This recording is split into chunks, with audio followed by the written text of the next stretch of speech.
दोस्तों हाल ही में थिएटर के अंदर हेरेटिक मूवी आई है जो कि एक अमेरिकन साइकोलॉजिकल हॉरर फिल्म है और इस फिल्म को स्कॉट बिक एंड ब्रायन वुड्स ने मिलकर डायरेक्ट किया है। IMDb पे फिल्म को मिले हैं 7.2 स्टार्स आउट ऑफ 10 और रॉटन टोमेटोज पे it's whopping 91% fresh with an audience score of 77%। अब हेरेटिक्स फिल्म के अंदर रिलीजन्स को लेकर कुछ ऐसी बातें कही गई हैं जो कि कई लोगों को बुरी लग सकती है, इसीलिए मैं एक्सप्लेनेशन से पहले ही एक डिस्क्लेमर देना चाहूंगा कि वीडियो के अंदर मैं जो कुछ भी बोल रहा हूँ वो मेरी सोच नहीं है, बल्कि मैं बस फिल्म में बताई गई बातों को रिपीट कर रहा हूँ फॉर एक्सप्लेनेशन। तो अगर आपको कुछ कंट्रोवर्शियल सा लगता है तो माइंड इट कि ये मैं बिल्कुल भी नहीं बोल रहा, बल्कि फिल्म में ये बात बोली गई है। वैसे अगर आप पूरी एक्सप्लेनेशन को सुनते हुए थियरीज वाली सेक्शन तक पहुंचेंगे तो वहां पे हम फिल्म के सिंबोलिज्म पे बात करते हुए मल्टीपल एंडिंग सिनेरियोस को डिस्कस भी करेंगे। So now with that said, let's roll the intro.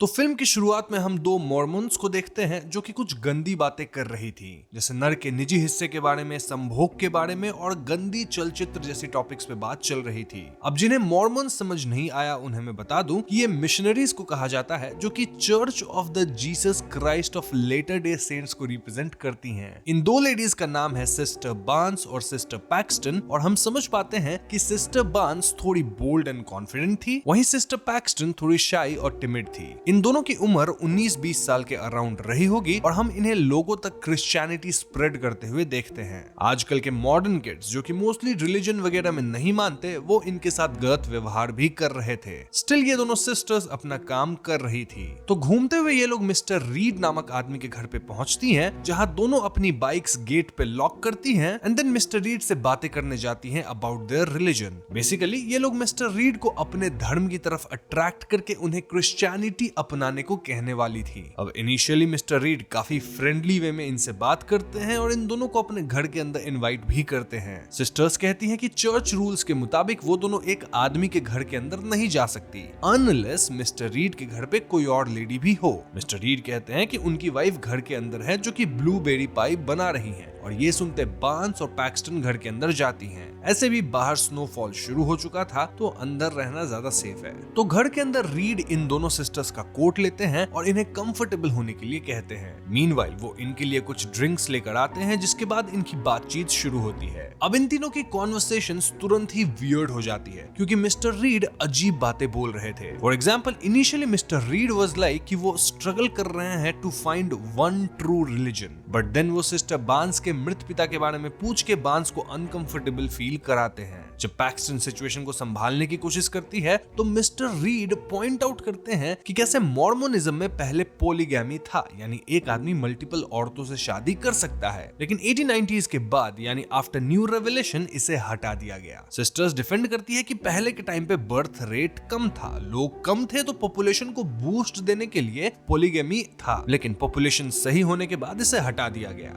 लेकिन मिस्टर रीड इसका ब्लेम जोसेफ स्मिथ पे डालते हैं जो कि मॉर्मोनिज्म के फाउंडर थे। इसके बाद मिस्टर रीड रिलीजन्स को फास्ट फूड जॉइंट से कंपेयर करके कहने लगते हैं कि जैसे हम मैकडॉनल्ड्स, बर्गर किंग वगैरह में खाते हैं, कोई एक फास्ट फूड प्लेस हमारा फेवरेट होता है, वैसे ही मिस्टर रीड डिफरेंट रिलीजन्स के बीच हॉप किए हैं और इस रिलीजन रूपी फास्ट फूड से ही हैज बिकम मालनरिश्ड। रीड कहते हैं कि हर धर्म खुद को वन ट्रू रिलीजन बताता है, लेकिन नजदीक से देखने पे none seemed true. No of course ये बातें सिस्टर्स के लिए बहुत ऑफेंडिंग थी और ऐसे में सिचुएशन को हल्का करने के लिए पैक्सटन और बार्न्स कहती हैं कि वो मिस्टर रीड की वाइफ से मिलना चाहेंगी। मिस्टर रीड अपनी वाइफ को लाने जाते हैं, लेकिन उनके हाव भाव से लग नहीं रहा था कि इस घर में उनकी वाइफ है भी। अब यहाँ मैं एक बात पॉइंट आउट कर दूं कि जब मिस्टर रीड सिस्टर्स से बात कर रहे थे तब पैक्सटन कही थी कि जब वो मर जाएगी तब वो बटरफ्लाई के फॉर्म में वापस आके अपने लव्ड वंस के आसपास रहेगी, फिर उनके फिंगर्स पे बैठेगी ताकि लव्ड वन समझ सके कि इट्स पैक्सटन। इस बात का फिलहाल आपके लिए सेंस नहीं बन रहा होगा, लेकिन आप इसको याद रखना क्योंकि एंड में इसके अराउंड काफी थियरीज रिवॉल्व करेगी। खैर मिस्टर रीड के अंदर जाते ही बार्न्स डिस्कवर करती है कि कमरे में रखा सेंटेड कैंडल ब्लूबेरी पाई अरोमा का था, यानी कि घर के अंदर मिस्टर रीड की वाइफ कोई ब्लूबेरी पाई नहीं बना रही। इनफैक्ट वाइफ शायद है भी नहीं, बल्कि मिस्टर रीड शायद इन्हें यहाँ फंसा रहे हैं और जो स्मेल थी ब्लूबेरी पाई की वो तो इस सेंटेड कैंडल कैंडल से आ रही थी। पैक्सटन और बार्न्स यहाँ से भागने की सोचते हैं, लेकिन मेन डोर लॉक्ड था। इतना ही नहीं, इनके कोट्स भी मिस्टर रीड के पास थे, जिसके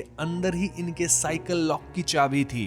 रीड के वापस आने पे बार्न्स बहाना बना देती है कि उसे चर्च से कॉल आ रहा है और उसे निकलना पड़ेगा। वैसे यहाँ मैं आप व्यूअर्स को बता दूं कि सिस्टर्स के फोन में कोई रिसेप्शन नहीं आ रहा था। एनीवेज, ये सुन के रीड कहते हैं कि मेन डोर जो है वो तो अब नहीं खुलेगा, क्योंकि वो टाइम्ड वे में लॉक हो जाता है। मतलब एक टाइमर है जिससे डोर लॉक हो जाएगा और उसके बाद डोर मॉर्निंग तक अनलॉक नहीं होगा, इसलिए सिस्टर्स को बैक डोर से बाहर जाना होगा। अब दोस्तों, इस पॉइंट पे सिस्टर्स रीड के एक ऐसे कमरे में थी जो कि चर्च प्रेयर रूम जैसा सेटअप किया हुआ था, और बैक डोर से निकलने की बात सुनते ही पैक्सटन और बार्न्स दोनों समझ जाती है कि रीड इन्हें यहाँ फंसा रहा है। एक और अजीब बात यह थी कि जब रीड इनकी कोट्स इन्हें वापस करता है तो बाइक की जो लॉक की थी वो पैक्सटन के कोट में थी, जबकि बार्न्स वाज श्योर कि चाबी वो अपने कोट में रखी थी। खैर, सिचुएशन अब टेंस होने लग गया था और यहाँ रीड सिस्टर्स को कन्फ्रंट करता है, सेइंग कि मेरे घर के वॉल्स में मेटल्स वगैरह हैं जो कि फोन सिग्नल्स को ब्लॉक कर देते हैं, तो तुम्हें फोन आ ही नहीं सकती, यानी तुम झूठ बोल रही हो। ये सुन के सिस्टर्स डरते हुए बोलती हैं कि आप अपनी वाइफ से हमें मिलवाइए। ऐसे में रीड वाज लाइक, तुम अब भी मान रही हो कि मेरी वाइफ एग्जिस्ट करती है, जबकि सारे एविडेंस प्रूव कर रहे हैं कि शायद मेरी वाइफ है ही नहीं। इट्स जस्ट लाइक कि कैसे लोग भगवान में मानते हैं, रिलीजन में मानते हैं, लेकिन उनके सामने बचपन से ये प्रूफ रहता है कि कोई भगवान या रिलीजन एग्जिस्ट नहीं करता।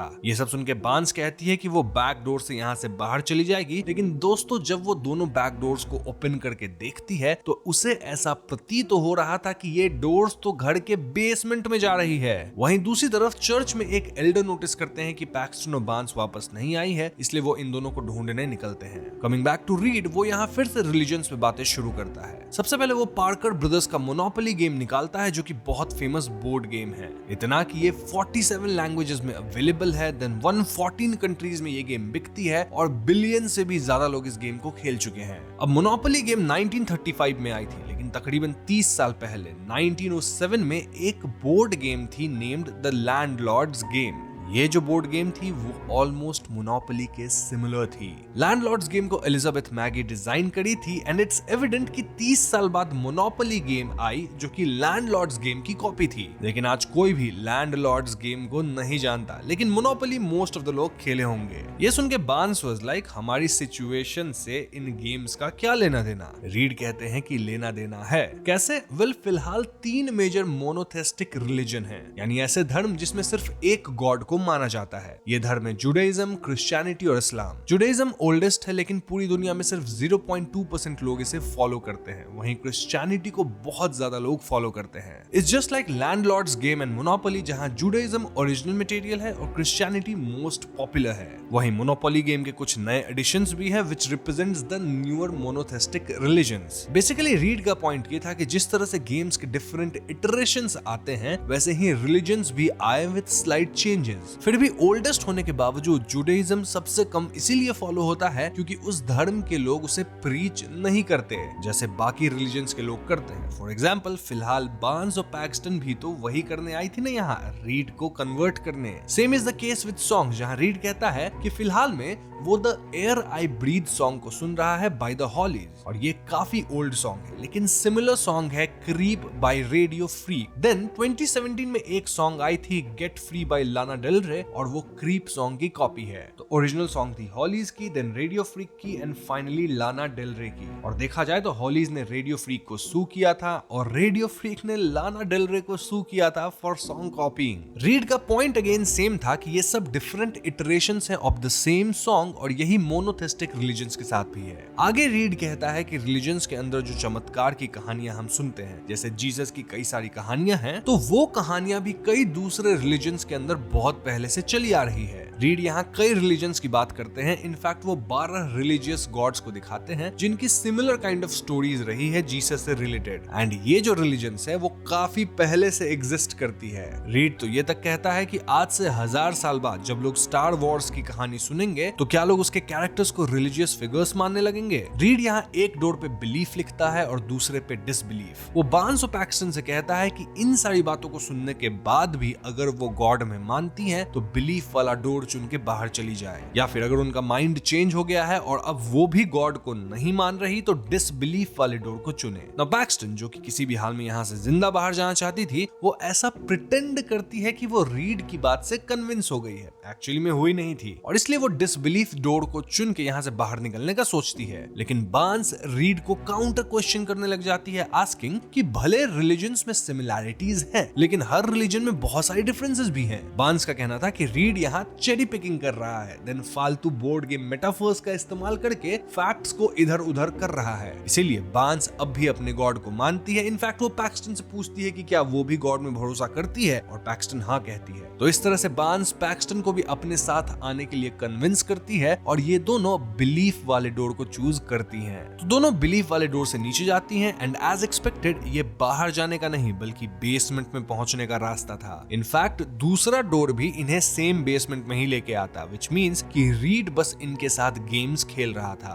बार्न्स यहाँ से बाहर निकलने का रास्ता ढूंढने लगती है, लेकिन उसे कोई रास्ता नहीं मिलता। ऑल्दो इधर उधर देखते हुए बार्न्स एक वुडन स्टिक को तोड़ देती है जिसमें नेल्स थे, इस बात को याद रखना। बार्न्स यहाँ पैक्सटन को एक लेटर ओपनर देती है जो कि वो ऊपर वाले रूम से चुरा ली थी, और वो पैक्सटन से कहती है कि जब रीड बेसमेंट में आएगा, तब जब बार्न्स इनका सीक्रेट वर्ड मैजिक अंडरवेयर बोलेगी, तो उस टाइम पे पैक्सटन बिना सोचे समझे इस लेटर ओपनर से रीड पे हमला करके उसे मार गिरा है। तभी अचानक बेसमेंट में एक अजीब सी औरत ब्लूबेरी पाई लेके आती है, और फिर वो अजीब तरह से हाथ मोड़ के प्रे करने लगती है। वहीं ऊपर वाले कमरे में हम रीड को इस घर के एक मिनिएचर मॉडल के साथ देख पाते हैं, साथ ही वो सारे इवेंट्स को टाइमिंग्स के साथ लिख रहा था। ये सीन डिपिक्ट करता है कि कैसे रीड ये सब कुछ बहुत अच्छे से प्लान किया था। तो इसके बाद रीड सिस्टर से एक डिवाइस के थ्रू कम्युनिकेट करता है, जहां रीड दावा करता है कि वो वन ट्रू रिलीजन ढूंढ लिया है। इसे वो प्रूव भी करेगा। कैसे? वेल, इनके बेसमेंट में आई औरत ब्लूबेरी पाई खाएगी जिसमें जहर है, और पाई खाने के बाद वो नहीं बचेगी,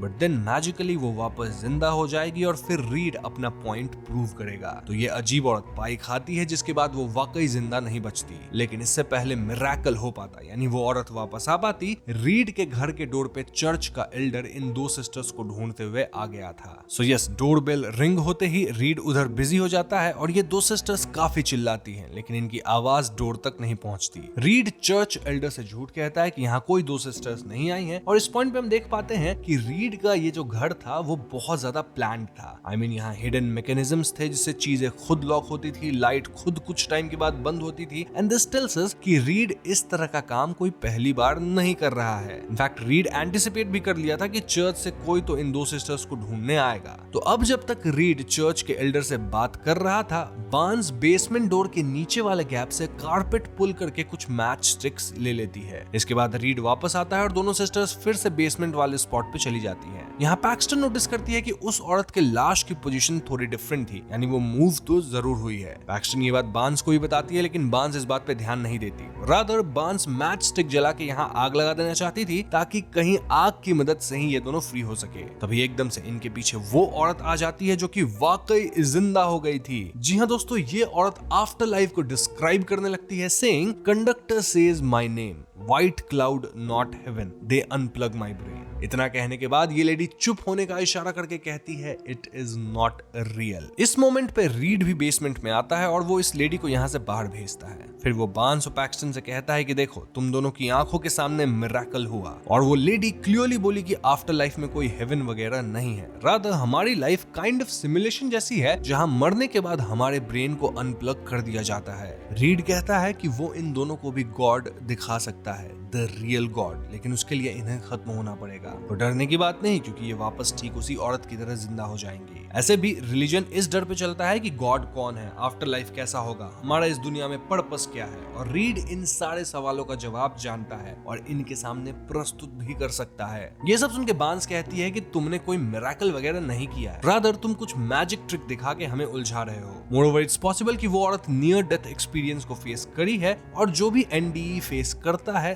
सभी सेम चीजें बोलते हैं कि व्हाइट लाइट रहती है लाइक क्लाउड्स एंड ऑल। ऐसा इसलिए क्योंकि ब्रेन को प्रॉपर ऑक्सीजन या फिर सिग्नल्स नहीं मिल रहे होते हैं, तो ब्रेन हमें ऐसी चीजें दिखाने लगता है। अब बार्न्स ये सब इसलिए जानती थी क्योंकि जब वो 4 साल की थी तो वो टैको बेल के कारण ऑलमोस्ट मारी गई थी। बेसिकली ई कोलाई आउटब्रेक के कारण 50 लोग हॉस्पिटलाइज्ड हुए थे, और जब डॉक्टर्स बार्न्स की किडनी पे ऑपरेट कर रहे थे तो clinically she was not alive, मतलब वो एनडी फेस की है और जिंदा भी बची, जिस वजह से बच्चे उसे टैको हिल बोल के चिढ़ाते थे। द पॉइंट हियर इज कि बार्न्स को अब भी रीड पे बिल्कुल भरोसा नहीं था and her faith in her religion was intact. Barnes और रीड यहाँ आर्ग्यू करना शुरू करते हैं और बात बात में बार्न्स सीक्रेट वर्ड बोलती है which was magic underwear. Barnes के ये बोलते पैक्सटन को लेटर ओपनर से रीड पे हमला करना था, लेकिन इससे पहले बार्न्स वर्ड पूरी तरह से बोल पाती, रीड ही बार्न्स पे चाकू से हमला करके उसे खत्म कर देता है। जी हाँ दोस्तों, रीड वाज लाइक कि बार्न्स भले मर गई है लेकिन वो वापस आ जाएगी, और इस भयावह दृश्य को देख के पैक्सटन का बुरा हाल था। थोड़ी देर वेट करने के बाद जब बार्न्स नहीं उठती तो रीड उसके आर्म में कट लगा के एक मेटल पीस निकालता है। रीड का कहना था कि सिस्टर बार्न्स के अंदर इम्प्लांट है, मतलब शी इज ए प्रोग्राम, इसलिए वो वापस नहीं आई। अब ये बात पैक्सटन के समझ में नहीं आती और रीड एक्सप्लेन करता है एक डाओइस्ट कॉन्सेप्ट को, जिसे हम कहते हैं अ बटरफ्लाई ड्रीम। बेसिकली एक चाइनीज फिलोसोफर क्वेश्चन किया था कि उसे बटरफ्लाई का सपना आया एज अ ह्यूमन, या फिर वो एक बटरफ्लाई है जो कि ह्यूमन होने वाले सपने में है। नाउ आई नो कि आप व्यूअर्स थोड़ा कंफ्यूज हो रहे होंगे, इसलिए मैं इस बात को थोड़ा और एक्सप्लेन करता हूँ। वैसे मूवी के एंड तक चीजें क्लियर हो जाएंगी और अपन थियरीज में भी काफी चीजों पे बात करेंगे।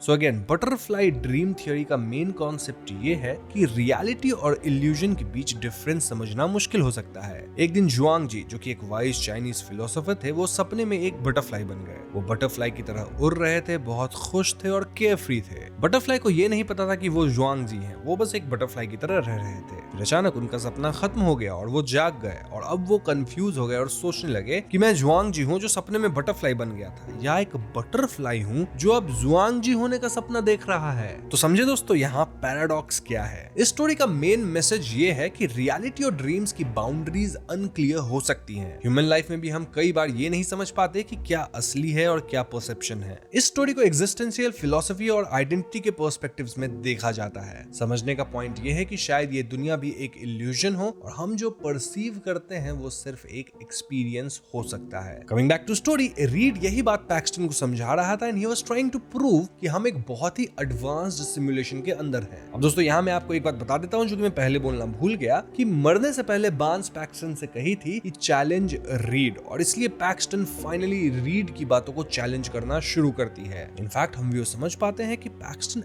एक्चुअली में बहुत ज्यादा स्मार्ट है, वो तो बस अब तक डर के अपनी बात नहीं रख रही थी। खैर, पैक्सटन कहती है कि सबसे पहले तो बार्न्स के आर्म से जो मेटल निकला था वो कोई माइक्रोचिप नहीं है, रादर एक कॉन्ट्रासेप्टिव है, यानी बर्थ कंट्रोल इम्प्लांट। रीड को इस इम्प्लांट के बारे में इसलिए पता चल गया था क्योंकि बार्न्स के आर्म पे ऑपरेशन का मार्क था। पैक्सटन कंटिन्यूज कि वो सिमुलेशन वाली हाइपोथेसिस में यकीन नहीं करती। इनफैक्ट वो जानती है कि कुछ देर पहले जो एक औरत खत्म होकर वापस जिंदा हुई, वो सब रीड का एक पार्लर ट्रिक था। बेसिकली जब पहली औरत मरी थी तभी डोर पे एल्डर आए थे। एल्डर के आने से दोनों सिस्टर्स बेसमेंट डोर के पास जाके चिल्लाने लगी, देन मैच स्टिक लेने लगी, और तभी बेसमेंट के अंदर वाले सीक्रेट डोर से बॉडी को स्विच किया गया। मतलब सिमिलर दिखने वाली जिंदा औरत उस मृत औरत की जगह ले ली। जी हाँ दोस्तों, पैक्सटन यहाँ तुरंत ही वो सीक्रेट डोर भी ढूंढ लेती है जो कि टेबल के नीचे था। मतलब इसी डोर से बॉडी को स्विच किया गया होगा। एंड अगर आपको याद हो तो पैक्सटन उस टाइम भी क्लेम करी थी कि बॉडी की पोजीशनिंग थोड़ी अलग लग रही है। पैक्सटन ये भी कहती है कि स्विच होने के बाद जिंदा वाली औरत को कहना था कि कंडक्टर नेम बोला, white cloud and all that, लेकिन वो थोड़ा स्क्रिप्ट से बाहर जाके इन्हें आगाह कर दी कि इट इज नॉट रियल। इससे रीड का गेम थोड़ा खराब हुआ और इसके बाद रीड बहुत इम्प्रोवाइज करके सिमुलेशन थियरी बेच रहा है पैक्सटन को, लेकिन पैक्सटन इस सिमुलेशन थियरी में नहीं मानती। ये सब सुन के रीड वाज इम्प्रेस्ड और पैक्सटन से कहता है कि तुम बेसमेंट के सीक्रेट डोर से सेलर में जाओ और वहां तुम वन ट्रू रिलीजन डिस्कवर करोगी। पैक्सटन सेलर में जाती है और वहां उसे कई मृत शरीर दिखती है। आगे बढ़ने पे उसे कई रिलीजियस सिंबल्स और रिचुअल्स जैसा सेटअप भी दिखता है। एंड फाइनल डोर पे उसे अपने बाइक वाली लॉक मिलती है। इस लॉक को वो अपने पॉकेट वाली चाबी से खोलती है एंड वो एक रूम में पहुंचती है जहां केजेस में कई औरतें बंद थी।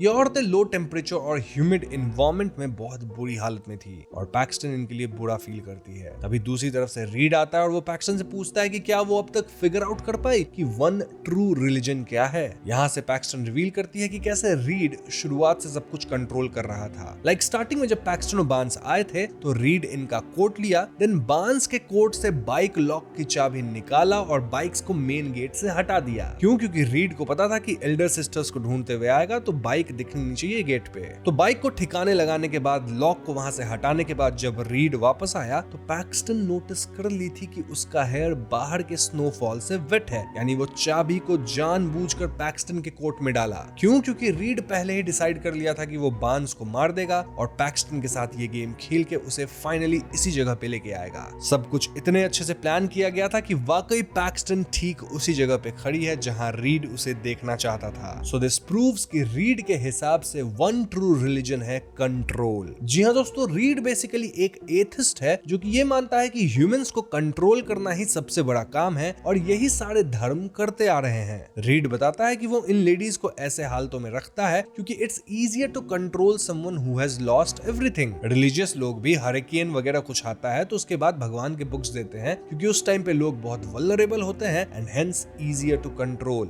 रीड ये तक कहता है कि एक लेडी जो कि पाई खा के नहीं बची, वो रियली मान रही थी कि वो जिंदा वापस आ जाएगी। शायद इसलिए मान रही होगी क्योंकि पहले रीड उसे मिरेकल दिखा के मनवा लिया होगा, मतलब बेवकूफ बना के। रीड यहाँ उस लेडी की उंगली पे चोट पहुंचाता है जो कि ऑफ स्क्रिप्ट जाके पैक्सटन को हिंट दे दी थी। रीड पैक्सटन से कहता है कि रिलीजन वाले लोग डिक्टेट करते हैं कि तुम किसे पूजोगी, तुम क्या पहनोगी, क्या सही है और क्या गलत, and you have let them dictate your entire life, even your magic underwear. अब जैसे ही रीड मैजिक अंडरवेयर बोलता है, पैक्सटन लेटर ओपनर से रीड के गर्दन पे हमला कर देती है। जी हाँ दोस्तों, ऐसा करके पैक्सटन यहाँ से भागती है और ऊपर वाले कमरे में पहुंचती है। यहाँ हम डांटेज इन्फर्नो भी देख पाते हैं और जिन्हें डांटेज इन्फर्नो नहीं पता वो मेरी उस पे बनी हुई डेडिकेटेड वीडियोस को देख सकते हैं। उस पे यहाँ हम डिटेल में बात नहीं करेंगे। खैर, पैक्सटन यहाँ बेसमेंट में बार्न्स को देखने जाती है कि तभी उसके पीछे चोटिल रीड आता है और वो पैक्सटन के पेट पे चाकू से हमला कर देता है। तो यस, अब पैक्सटन भी इंजर्ड थी और रीड गिरते हुए पैक्सटन से कहता है कि प्रे फॉर अस। पैक्सटन यहाँ ग्रेट प्रेयर एक्सपेरिमेंट की बात करती है जहाँ कुछ मरीजों को दो ग्रुप्स में बांटा गया था। एक ग्रुप को इलाज के साथ साथ रोज प्रेयर सुनाया जाता था, वहीं दूसरे ग्रुप का बस इलाज होता था। इस एक्सपेरिमेंट से प्रूव हुआ था कि प्रेयर करने से बीमारी जल्दी ठीक नहीं होती है, लेकिन पैक्सटन एड्स कि भले प्रेयर्स वर्क नहीं करती लेकिन प्रे करने से अच्छा फील जरूर होता है और मन को शांति भी मिलती है। इस मोमेंट पे रीड पैक्सटन के करीब आता है और पैक्सटन प्रे करना शुरू करती है। हमें देख के ऐसा लगता है मानो प्रेयर से रीड को भी शांति मिल रही है। ऑल्दो रीड यहाँ पैक्सटन को मारने बढ़ता है, तभी एकदम से बार्न्स उठ जाती है और वो नेल्स वाले वुड से पैक्सटन को मार गिराती है। इसलिए मैंने कहा था ये नेल वाले वुड को याद रखना। जी हाँ दोस्तों, बार्न्स में थोड़ी जान बची थी और वो इसका इस्तेमाल करके रीड को खत्म कर दी थी। हालांकि इसके तुरंत बाद बार्न्स फाइनली अपना दम तोड़ देती है। यहाँ से पैक्सटन किसी तरह ऊपर जाती है, देन घर के मिनिएचर मॉडल को देख पता लगाती है कि वो कैसे यहाँ से निकल सकती है। बेसिकली वो एक वेंट के थ्रू बाहर आती है और बाहर पूरा स्नोफॉल था। तभी पैक्सटन की उंगलियों पे एक बटरफ्लाई आके बैठ जाती है और अगले ही क्षण बटरफ्लाई गायब थी। यहीं पे हेरेटिक फिल्म खत्म हो जाती है। तो दोस्तों, ये थी हेरेटिक फिल्म की पूरी कहानी एंड आई वुड रिपीट कि यहाँ मैं जो भी बताया हूँ वो फिल्म में दिखाया गया है। मैंने अपने मन से कुछ भी जोड़ा या घटाया नहीं है, तो अगर कुछ बातें आपको ऑफेंसिव लगी है तो भैया मेकर्स पे गुस्सा निकालना, मेरे ऊपर नहीं।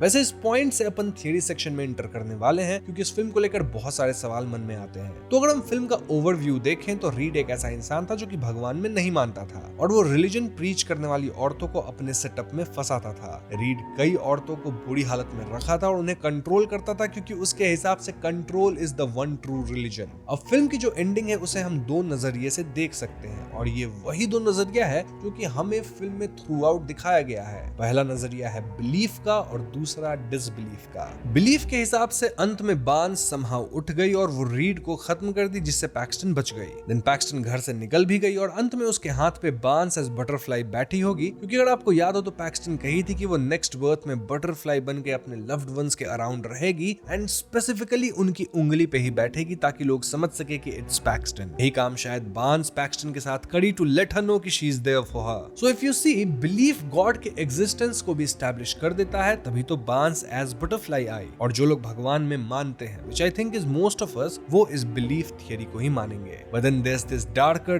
disbelief theory। इसमें पैक्सटन एक्चुअली बेसमेंट के अंदर ही मारी गई और बच के निकलने वाला जो पूरा पार्ट था वो बस पैक्सटन का का हेलुसिनेशन था। ये थियरी क्वेश्चन करती है कि बार्न्स एकदम से कैसे उठ सकती है, देन पैक्सटन को मिनीचर में उतना छोटा भागने का रास्ता मिला कैसे। मोरोवर जब पैक्सटन बाहर निकली तो चारों तरफ स्नो था लाइक व्हाइट क्लाउड्स, और ऐसा ही NDE यानी नियर डेथ एक्सपीरियंस वाले लोग फेस करते हैं। फिर बटरफ्लाई भी एक क्षण के लिए थी और अगले ही क्षण गायब हो गई। सो ये थ्योरी कहती है कि एंड में जो पैक्सटन का पूरा भागने वाला पार्ट था वो पूरा पार्ट पैक्सटन हेलुसिनेट करी थी एंड देन मारी गई। हेलुसिनेट क्यों करी? क्योंकि ऑफ कोर्स ब्रेन में जब ऑक्सीजन कम जाता है तो ब्रेन हमें ऐसी चीजें दिखाने लग जाता है। इस पे भी कई बार मूवी में बात हुआ है। सो या ये थी डिसबिलीफ वाली थ्योरी। यहाँ कमेंट्स में आप बताइएगा कि आप किस थ्योरी को मानते हैं। अब सवाल यह है कि आखिर रीड ऐसा करता ही क्यों था, मतलब प्रीच करने वाली औरतों को अपने इस भद्दे गेम में फंसाने का काम क्यों करता था। वेल मेरे हिसाब से रीड एक साइको टाइप आदमी था जिसे धर्म से नफरत थी। उसे लोगों के साथ ये खेल खेलने में मजा आता था और धर्म को डिस्प्रूव करने की आड़ में वो ये सब गलत काम करता था। अगर आप गौर करें तो स्टार्ट में ही रीड पॉलीगैमी की बात करता है, और देखा जाए तो रीड सिर्फ लेडीज को ही टारगेट करता है। क्यों भाई, क्या मर्द धर्म में नहीं मानते? तो फिर रीड लेडीज को ही क्यों टारगेट कर रहा था? जवाब सिंपल है, क्योंकि वो इन लेडीज को एज हिज वाइफ भी देख रहा था। तभी तो वो यहाँ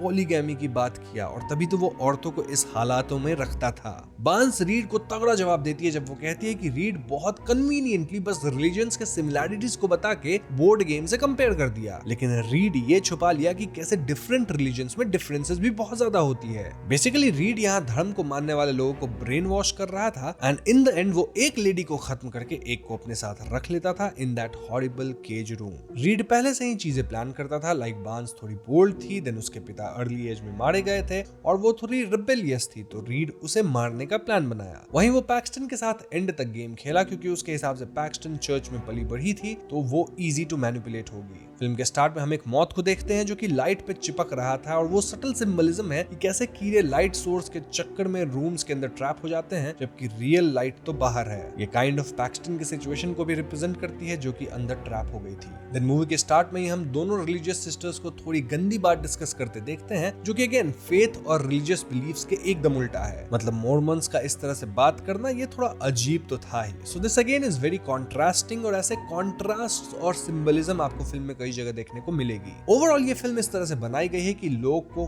खुद सोचना होगा कि वो क्या मानते हैं। ऑल्दो फिल्म में बार्न्स एंड पैक्सटन दोनों एंड तक अपने रिलीजन को नहीं छोड़ते, which was nice. Read religion के इतने खिलाफ था और अंत में उसके साथ बुरा ही हुआ, मतलब वो भी बच नहीं पाया। एंडिंग भी बिलीफ और डिसबिलीफ वाली है जो कि पूरे फिल्म का प्रेमिस था, and it depends on you कि आप क्या मानते हैं। सो यस, ये थी हेरेटिक फिल्म की एक्सप्लेनेशन, एंड अगेन मैं जाते जाते कहना चाहूंगा कि यहाँ मैंने बस फिल्म में जो दिखाया गया है उसे ही बताया, अपने मन से मैं कुछ जोड़ नहीं रहा हूँ। तो आई होप कि आपको ये वीडियो पसंद आई होगी, साथ ही मैं जो यहाँ थ्योरीज बताई है उसे भी आप समझे होंगे। अगर ऐसा है तो वीडियो को लाइक कीजिएगा, शेयर कीजिएगा, साथ ही चैनल पर नए हैं तो हमें सब्सक्राइब भी करना क्योंकि हम अपने चैनल पे ऐसे वीडियोस लाते रहते हैं। पीस।